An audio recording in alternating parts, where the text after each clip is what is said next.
మీరే క్రైస్తవులు సిగ్గు లేకుండా పొగాకులు నవ్వుతారు.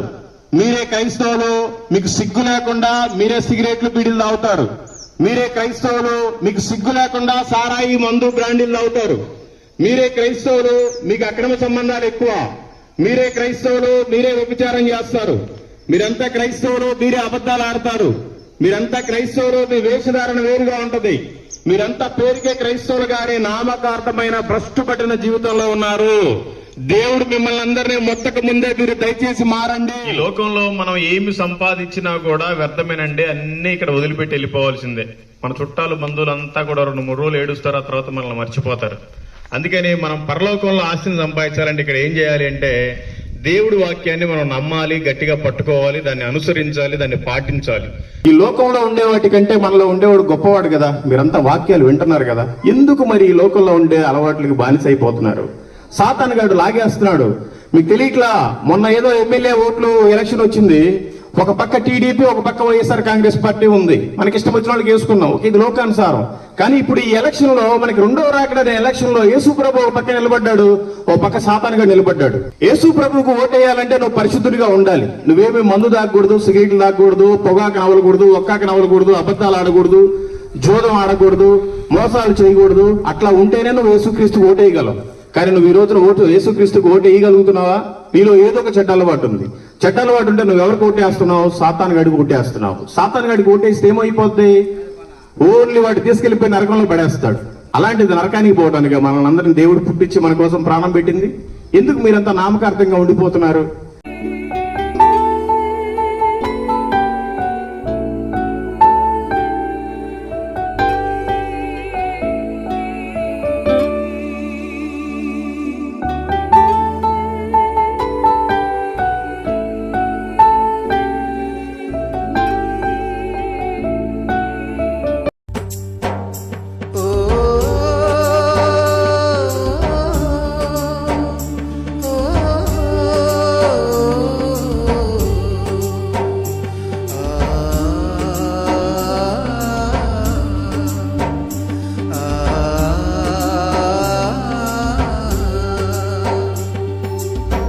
పంపుము దేవా పనివారలను పంటను కోయుటకు, నేడు పంటను కోయుటకు.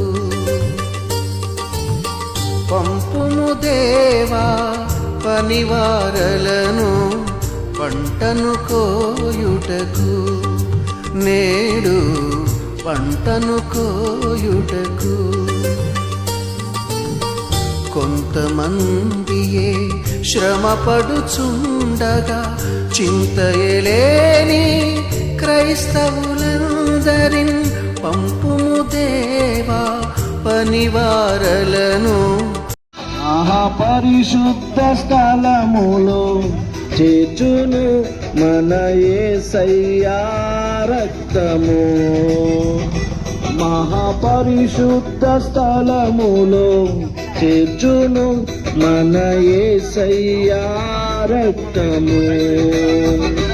మన ప్రధాన యాజకుడు మన కంటే ముందుగా వెళ్ళెను.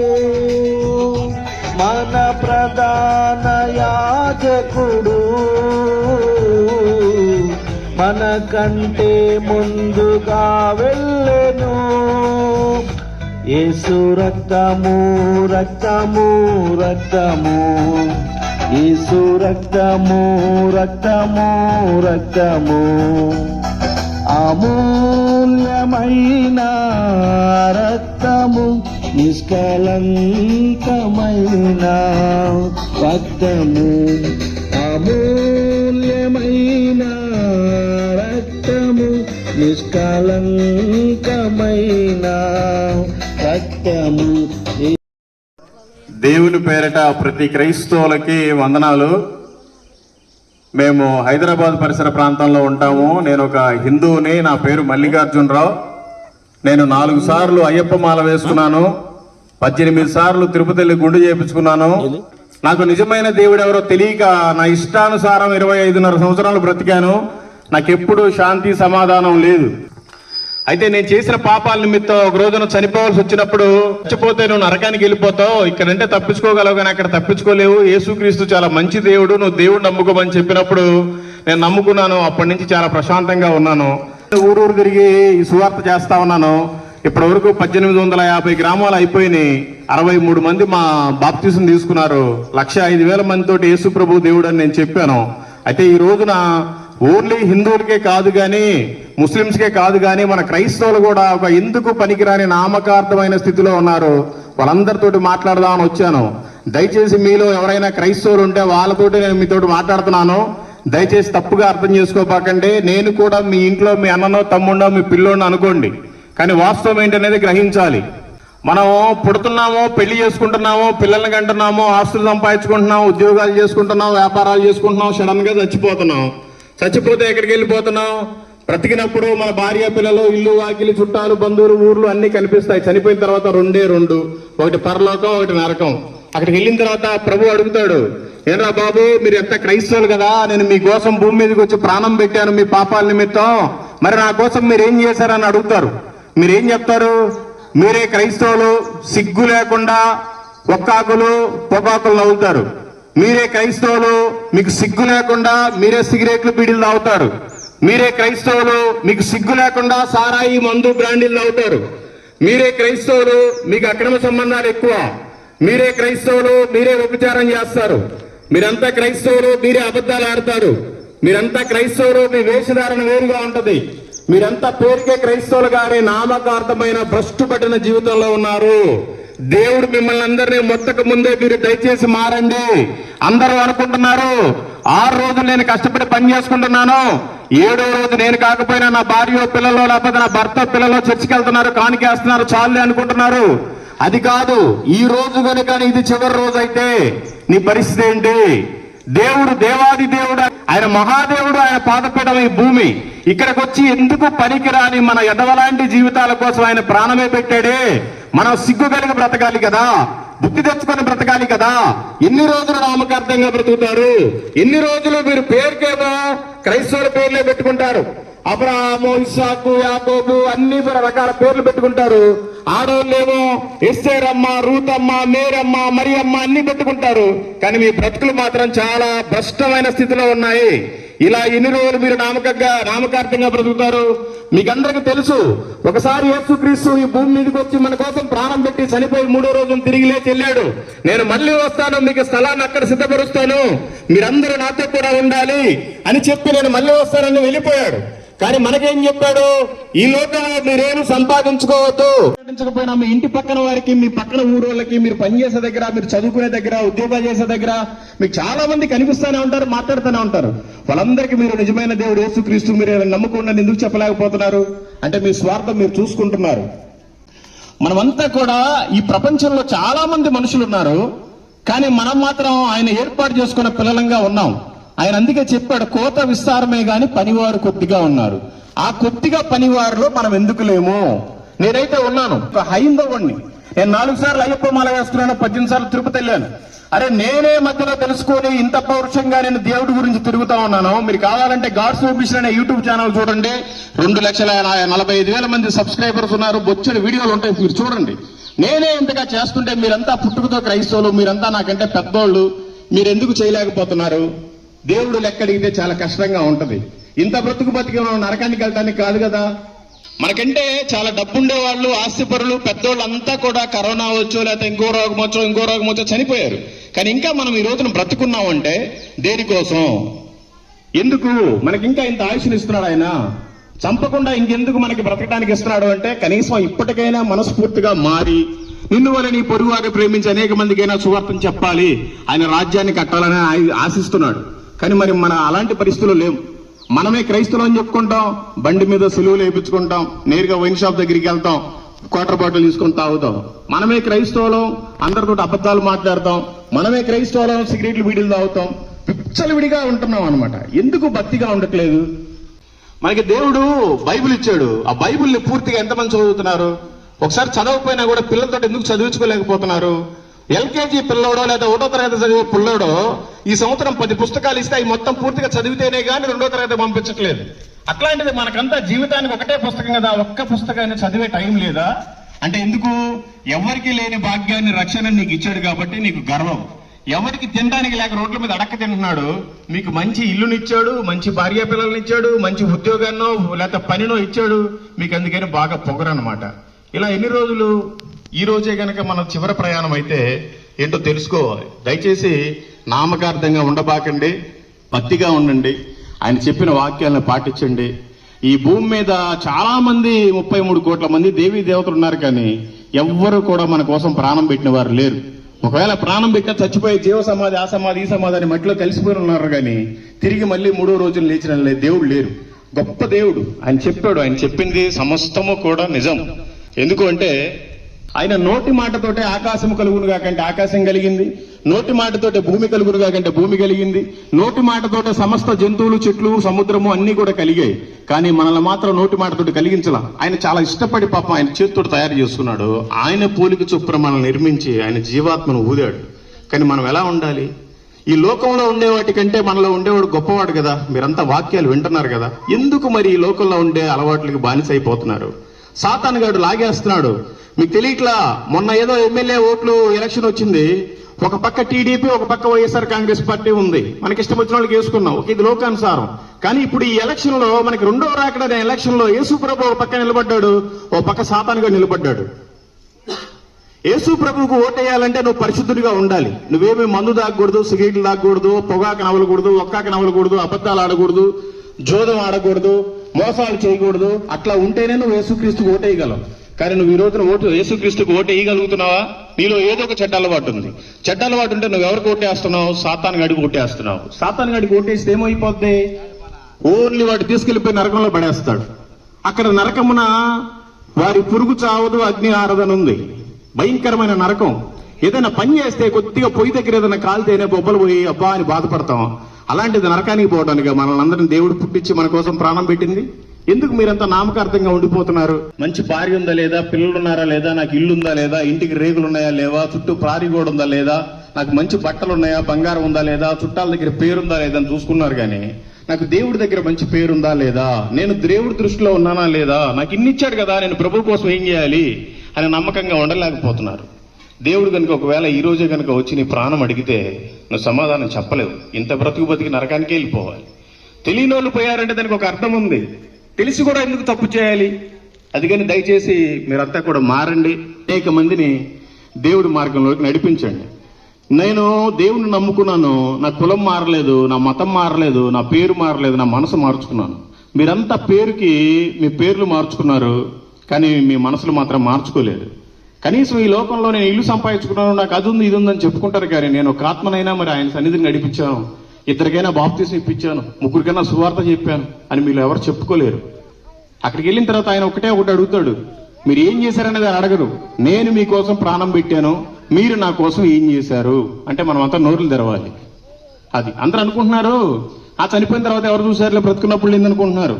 క్రైస్తవం అనేది బ్రతుకున్నప్పుడు ఏం లేదు. కుక్క కూడా బ్రతుకుతుంది బతికినప్పుడు భూమి మీద, చనిపోయిన తర్వాతే క్రిస్టియన్ జీవితం స్టార్ట్ అవుతుంది. ఇది చాలా చిన్న జీవితం. మనం మహా అంటే 20 సంవత్సరాలు బ్రతుకుతాం, 30 సంవత్సరాలు బ్రతుకుతాం, మహా అంటే 80-100 సంవత్సరాలు బ్రతుకుతాం. ఇది చాలా చిన్న జీవితం, అక్కడ యుగ యుగాలు. అందుకని దయచేసి మీరంతా కూడా ఆయన మార్గంలో నడవండి, నిజమైన క్రైస్తవులుగా ఉండండి. ఓకే, ఇంతకంటే ఇంకేం చెప్పలేము. మీకు అందరికి కూడా బైబిల్ గురించి బాగా తెలుసు, యేసుక్రీస్తు ఎవరో తెలుసు. బైబిల్ ఏదో ఉందంటే ఉంది. ఆదివారం రోజు పోయామా, బైబిల్ పట్టుకొని దుమ్ము దుడుచుకొని అక్కడికి వెళ్ళామా, చిల్లర మార్చామా, కానుకేసామా, చప్పట్లు కొట్టామా, పాస్టర్ గారితో ప్రార్థన చేసుకున్నామా, వచ్చామా, మళ్ళీ మన పనులు మనం చేసుకుంటున్నామా, ఒక్కాకి నవ్వులామా, మందు ఆగామా, అబద్ధాలు ఆడుతున్నామా? ఇది కాదు. ఒక మనసు మార్పిడి కావాలి. ఇక్కడ మన మనసు పూర్తిగా మారాలి. ఆయనకి బాగా విరిగిన నలిగిన హృదయం అయితేనే ఆయనకి ఇష్టం. మన మనసు అప్పటికప్పుడే విరిగిపోవాలి. ఇంకా బాప్తీసం తీసుకుంటాలే, మా పిల్లలకి పెళ్లి అయ్యాక, పెద్దోళ్ళు అయ్యాక, లేకపోతే నాకు ఆ పని అయ్యాక ఇంకా కొన్ని పనులు చేయాల్సి ఉన్నాయి, ఇవి కాదు. ఈ రోజు లాస్ట్ అయితే నువ్వు నరకానికి వెళ్ళిపోతావు. బాప్తీసం ఎవరైతే తీసుకోవట్లేదో ఖచ్చితంగా మారు మనసు పొంది బాప్తీసం తీసుకోండి. నమ్మకంగా సంఘానికి వెళ్ళండి. దేవుడు ఏదైతే ఆజ్ఞలు చెప్పాడో అన్నిటిని కూడా పాటిస్తే మనం పరలోక రాజ్యానికి వారసులం అవుతాం. అంతేగాని ఎవరికి పేరుకు మాత్రమే క్రైస్తవులుగా ఉండి ఇక్కడ నామకార్థంగా ఉంటే ఉపయోగం ఏమీ లేదు. దయచేసి మారండి, అనేక మందిని నడిపించండి. దేవుడు మిమ్మల్ని, మీ కుటుంబాలని, మీ ఊరిని దీవించి ఆశీర్వదించును గాక. ఆమేన్. మొత్తానికి నువ్వు దేవుడి మీద నమ్మకంతో తీసేసావు, దేవుడు ఇవ్వాలని నీకు యేసు రక్తమిచ్చి తండ్రి బిడ్డకు ప్రార్థన చేస్తున్నాను. నజరేయుడైన యేసు శక్తిగల నామములో ప్రతి బలహీనత తొలగిపోవు. అవినీతి మొదలుకున్న అరికాల వరకు నీ బిడ్డ పైన మీ రక్తాన్ని ప్రోక్షించాము. దేవా, స్వస్థపరచండి, బాగు చేయండి. చేతుల నుంచి బాగు చేసిన దేవుడు ప్రభా, ఈ హస్తం మీ హస్తముగా భావించి ప్రభు సంపూర్ణమైన విడుదల నీ బిడ్డకిచ్చి కుటుంబంలో పనిచేస్తున్న ప్రతి దురాత్మ చీకటి శక్తులను యేసు నామములో పారదోడి కంచె వేసి కాపాడమని బిడ్డకు స్వస్థ అనుగ్రహించినందుకు వందనాలు చెల్లిస్తున్నాను. యేసు నామములో ప్రార్థిస్తున్నాను. పోయింది, మొత్తం పోయింది, ఉన్నదంతా పోయింది. మంచిగా ఉంటుంది, చూడండి. మంచిగా ఉండకూడదు, లోకంలో సగం అటు సగం ఉండకూడదు. దేవుడు సాయం చేశాడు. కరెక్ట్ గా ఉండాలి. దేవుడు పిలిస్తే పలికే దేవుడు. ఎవరికి లేదు ధన్యత. 33 కోట్ల మంది దేవతలు దేవుళ్ళు ఉన్నారు. మన దేవుడు అంత గొప్ప దేవుడు, మన కోసం వచ్చి ప్రాణమే పెట్టాడు. మనమేమో పూర్తిగా దేవుడి మీద నమ్మకం లేకుండా మన ఇష్టం వచ్చినట్టు మనం చేస్తాం. ఈ లోకంలో మనం ఏమి సంపాదించినా కూడా వ్యర్థమేనండి. అన్ని ఇక్కడ వదిలిపెట్టి వెళ్ళిపోవాల్సిందే. మన చుట్టాలు బంధువులంతా కూడా 2-3 రోజులు ఏడుస్తారు, ఆ తర్వాత మనల్ని మర్చిపోతారు. అందుకని మనం పరలోకంలో ఆస్తిని సంపాదించాలంటే ఇక్కడ ఏం చేయాలి అంటే దేవుడి వాక్యాన్ని మనం నమ్మాలి, గట్టిగా పట్టుకోవాలి, దాన్ని అనుసరించాలి, దాన్ని పాటించాలి. ఏంటి అంటే మనం పరలోకంలో సంపాదించుకోవాలంటే మత్తయి సువార్త 22వ అధ్యాయం 39వ వచనంలో నిన్ను వలె నీ పొరుగు వారిని ప్రేమింపవలను అనేది దేవుడు ఆజ్ఞ. దాన్ని మనం కనుక పాటించినట్లయితే ఖచ్చితంగా మనకి ఎవరన్నా అన్యులు కనుక పరిచయం అయితే వాళ్ళతోటి మంచిగా మాట్లాడి ఫ్రెండ్షిప్ చేసుకుని వాళ్ళకి మనం దేవుని సువార్తను చెప్పాలి. చెప్పడం మాత్రమే మన వంతు, మార్చేది దేవుడు వంతు. ఇదేమి మనసు మార్చుకునేదే గానీ మతం మార్చుకునేది కాదు. ఇది మతం కాదు, మంచి మార్గం. అందుకని నిన్ను వలె నీ పొరుగు వారిని ప్రేమించమని దేవుడు చెప్పింది ఖచ్చితంగా మనం పాటించాలి. ఎందుకు వారిని ప్రేమించాలి అంటే అగ్నిలో నుంచి లాగటానికి. యూదా పత్రిక 1వ అధ్యాయం 23వ వచనంలో అగ్నిలో నుండి లాగినట్టు కొందరు రక్షించుడి అని చెప్పాడు. అంటే ఇప్పుడు మనమేమో మంచిగా ఇల్లు కట్టుకున్నాం, ఒక రేకులో స్లాబో ఏదో వేసుకున్నాం, కానీ ఎదురుగా గుడిసుంది, కాలిపోతుంది. కనీసం దాన్ని కాపాడాల్సిన బాధ్యత మనదే. ఏమీ లేకపోయినా మన దగ్గర కనీసం బాత్రూమ్ వాడుకునే నీళ్ళైనా సరే ఒక బకెట్ తీసుకుపోయి చల్లాలి. అంతకంటే ఇంకా మంచి పరిస్థితి. ఎదురుగా దేవుని తెలుసుకోకుండా నాశనం అయిపోతున్నారు, వాళ్ళంతా కూడా నశించిపోతున్నారు. వాళ్ళందరికీ కూడా మనం సువార్త చెప్పాల్సిన బాధ్యత. అగ్నిలో నుంచి లాగినట్టుగా కొందరినైనా రక్షించమని చెప్తున్నాడు ప్రభు. దానికి అర్థం ఏంటంటే నశించిపోయే ప్రజలకు మనం దేవుడి గురించి చెప్పాలి. అదే మన ఆస్తి. ఎందుకు మరి మనమే చెప్పాలి, వేరే వాళ్ళు ఎందుకు చెప్పకూడదు అంటే మత్తయి సువార్త 9వ అధ్యాయం 37వ వచనంలో కోత విస్తారమే గాని పనివారు కొద్దిగా ఉన్నారని ఉంది. ఈ ప్రపంచంలో చాలా కోట్ల మంది ప్రజలు ఉన్నారు, జనాభా ఉన్నారు. వాళ్ళంతా కూడా మనుషులే, మానవులు. కానీ ఆయన ఏర్పాటు చేసుకున్న వాళ్ళు కొంతమందిమే ఉన్నాం. మనమే ఏర్పరచబడ్డవారు. కోత విస్తారమే గాని పనివారు అంటే మనమే ఆయన పని చేయాలి. మనమే చాలా కొద్ది మందిమే ఉన్నాం. వాళ్ళల్లో మనం ఉన్నామా లేమనేది చూసుకోవాలి. అందుకని మనమే బాధ్యతగా పొద్దున్నే 6 గంటల నుంచి సాయంత్రం 6 గంటల వరకు కూడా మంచిగా సువార్త ప్రకటిస్తూ పోతూ, ఎక్కడైతే సాయంత్రం 6 గంటలకు ఒక మందిరం మీ చర్చ్ లాంటిది కనపడుతుందో, ఎక్కడైతే పెట్రోల్ బంక్ కనపడుతుందో అక్కడే పడుకుంటాను కారులో. ఇంటికి నెలకు ఒకసారి వెళ్ళి బట్టలు తుక్కొని మళ్ళీ వచ్చేస్తూనే ఉంటాం. ఎందుకు అంటే నా జీవితంలో నేనేం చేసినా కూడా అది పాడైపోవడం, నష్టం జరగటమే ఉంది. ప్రభు మరి ఆయన పని నేను ఇప్పుడు ఎరిగాను. అందుకని నాకు ఈ లోకంలో ఏం లేకపోయినా కూడా నేను పరలోకం కోసం అని తాపత్రయపడతా ఉన్నాను. మీరు కూడా ఈ లోకంలో ఏం సంపాదించినా అక్కడికి వెళ్ళి ఒట్టి చేతులతో నిలబడాల్సిందే. అందుకని అక్కడ సంపాదన మనం ఇక్కడే ఇచ్చాడు మనకు ప్రభు. మనకు చూపించాడు మార్గం ఏంటి సంపాదించుకోవడానికి. అనేక ఆత్మలు మనం సంపాదించి ఆయనకు బహుమానంగా ఇస్తే మనకు ఒక ఉన్నతమైన స్థలం ఉంటుంది. ఇప్పుడంటే మనకి మన కులంలో వాల్యూ లేకపోవచ్చు, మన ఇంట్లో వాల్యూ లేకపోవచ్చు, మన ఊర్లో వాల్యూ లేకపోవచ్చు, అప్పులు కావచ్చు, అనారోగ్యాలు కావచ్చు, లేకపోతే చెడ్డ పేర్లు కావచ్చు. కనీసం ఈ లోకం ముగించుకొని, ఈ జీవితాన్ని ముగించుకొని అక్కడికి వెళ్ళిన తర్వాత అక్కడ దేవుడన్నా మంచి ఉన్నతమైన స్థితిలో పెడతాడు. అందుకని దేవుడు మిమ్మల్ని అందరినీ వాడుకును గాక, మిమ్మల్ని మీ కుటుంబాన్ని దీవించి ఆశీర్వదించును గాక. ఆమేన్. పరిశుద్ధుడానికి స్తోత్రం నాయనా. ఈ మధ్యాహ్న కాల సమయంలో నీ సత్య సువార్తను, సజీవ సాక్ష్యాన్ని మీ దాసుల ద్వారా ఈ ప్రాంత ప్రజలతో మీరు మాట్లాడినందుకు స్తోత్రం. దేవా, ఆనాడు నినివే పట్టణానికి యోనాను పంపించినట్లు ఇదిగో ఈ ప్రాంతానికి మీ దాసుని పంపించి శ్రేష్టమైన నీ వాక్యమును, అద్భుతమైన నీ సాక్ష్యాన్ని పంచుకోవడానికి సహాయం చేశారు. కృతజ్ఞతాస్తులు చెల్లిస్తున్నాం తండ్రి. ఈ ప్రాంత ప్రజలను జ్ఞాపకం చేసుకోండి. ఎంతో మంది భయంకరమైన పరిస్థితుల్లో ఉన్నారు దేవా. పేరుకు మాత్రమే క్రైస్తవులుగా ఉండి దేవా స్తోత్రం చెల్లిస్తున్నాం నాయనా. వారి జీవితాలను, వారి హృదయాలను సంపూర్ణంగా మీ చేతికి అప్పగించలేని బహు దౌర్భాగ్యమైన స్థితిలో ఉన్నారు తండ్రి, జ్ఞాపకం చేసుకోండి. నా కుమారుడా నీ హృదయాన్ని నాకు ఇమ్మని ప్రభువా నీ వాక్యం చెప్పినట్లు ఈ ప్రజలు నన్ను పెదవులతో మాత్రమే గణపరుస్తున్నారు, కానీ వారి హృదయం నాకు దూరంగా ఉందని మీరు ఎంతో బాధపడుతున్న దేవుడో ప్రభువా, ఈ ప్రాంత ప్రజలను రక్షించండి. సంపూర్ణమైన మారు మనసును, పాప క్షమాపణను మీరు అనుగ్రహించండి. రేపు మీరు త్వరగా రాబోతున్నారు ప్రభువా. ఆ నిత్య రాజ్యంలో ప్రవేశించాలంటే పరిశుద్ధులకు మాత్రమే ఆ రాజ్యంలో ప్రవేశం ఉందని మీ లేఖనాలు సెలవిస్తున్నాయి. దేవాలయ ప్రజలందరూ పరిశుద్ధమైన జీవితం జీవిస్తూ సంపూర్ణమైన వారి హృదయాన్ని అప్పగించి నమ్మకంగా జీవించినట్లు సహాయం చేయండి. దేవ ప్రతి విధమైన బలహీనతలన్నీ నుండి విడిపించండి. ప్రతి కుటుంబానికి సంపూర్ణమైన రక్షణ ఆనందాన్ని కలుగ చేయమని ప్రార్థన చేస్తున్నాం తండ్రి. నీకు స్తోత్రాలు. ఏ విధము చేతనైనాను మీరు సర్వలోకమునకు వెళ్ళి సర్వ సృష్టికి వెళ్ళి నా సువార్తను ప్రకటించండి అని చెప్పారు. ఈ ప్రాంతంలో వచ్చి మీ దాసులు తండ్రి నీ సువార్తను ప్రకటించారు తండ్రి. తిరిగి వెళుతున్నాం. ఈ ప్రజలను మీ చేతులకు అప్పగిస్తున్నాం. మీరే మహిమ పొందమని యేసు నామములో ప్రార్థించి వేడుకొంచున్నాం తండ్రి. ఆమేన్. దేవునికి మహిమ కలుగును గాక. ప్రియమైన దేవుని ప్రజలారా, సత్యాన్ని తెలుసుకోండి. యేసు ప్రభుకి మీ హృదయాలను అప్పగించండి. లేకపోతే త్వరగా ప్రభు రాబోతున్నాడు. ఆ రాజ్యంలో మీరు ఉండాలంటే మీ హృదయాన్ని యేసయ్యకి ఇచ్చి పరిశుద్ధంగా జీవిస్తే తప్ప ఆ రాజ్యంలోకి మనం వెళ్ళలేం. ప్రేమ కలిగిన తండ్రి, కృపగల మా యేసయ్య, మీకు స్తోత్రాలు ప్రభా, మీకు వందనాలు ప్రభా. నాయన ఇదిగో ఈ సమయంలో నాయన మీ అద్భుతమైన మాటలను ప్రకటించాం ప్రభా. మేమైతే మాట్లాడవచ్చే కానీ నాయన వాళ్ళ హృదయాల్లో మీరు ఫలింపు చేయండి. వాళ్ళ హృదయాల్లో మీరు ఈ ముక్కలు నాటండి ప్రభా. అయినా మీరే ప్రతి ఒక్కరూ నామకార్థ క్రైస్తవులాగా లేకుండా మంచి క్రైస్తవులుగా, మీ కుమార్తెలుగా, మీ కుమారులుగా ఉండులాగా వీళ్ళందరినీ కూడా మీరు దీవించండి, ఆశీర్వదించండి ప్రభా. వీళ్ళకి ఏ అవసరత, ఏ అక్కరత ఉందో నాకైతే తెలియదు కానీ ప్రభా, వీళ్ళందరికీ సమృద్ధిగా మీరు ఏ లేమి కలిమి లేకుండా సమృద్ధిగా మీరు రాకడ వరకు కూడా అన్ని నాయన ఇక్కడ లోటుపాట్లు లేకుండా మీ కుమారులుగా మీరు దీవించండి, ఆశీర్వదించండి. వేరే వాళ్ళకి పెట్టే విధంగా మీరు ఉంచుంట ప్రభా. వేరే వాళ్ళ దాకా అడక్కి తినేలాగా ఉంచుకుంటా ప్రభా. వీళ్ళు నిజంగా మారు మనసు పొంది నీ కోసం జీవించేటప్పుడు మాత్రమే ప్రభా వీళ్ళందరినీ ఆశీర్వదించమని యేసు నామములో అడిగి వేడుకొనుచున్నాము తండ్రి. ఆమేన్. మీరు నామకార్థంగా ఉంటే దేవుడు మీకు ఇంకా కిందకే తీసుకొస్తాడు, పైకి తీసుకొస్తాడు. ఇదైతే వాస్తవం.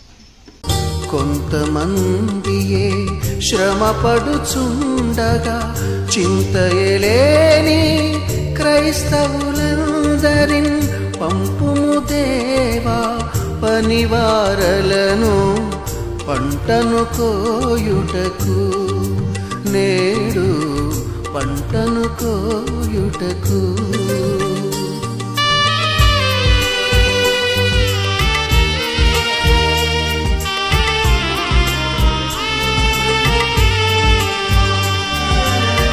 నాగలి మీద చేయిని వేసి వెనుకకు చూడక సాగడి వారిని, భారము కలిగి సువార్త గింజలు దున్నిన ఎదలో చల్లెడి వారిని, దున్నిన ఎదలో చల్లెడి వారిని పంపుము దేవా.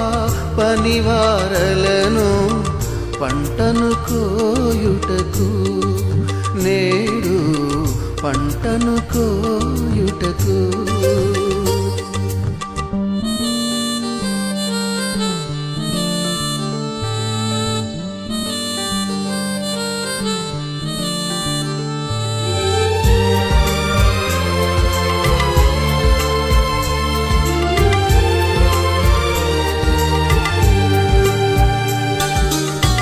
తెల్లబారిన పొలములు చూచి తెల్లవారక ముందే లేచి, ఉల్లము దేవుని ఆత్మతో నిండగా ఉల్లాసముతో కూర్చెడి వారిని, ఉల్లాసముతో కూర్చెడి వారిని పంపుము దేవా. పనివారలను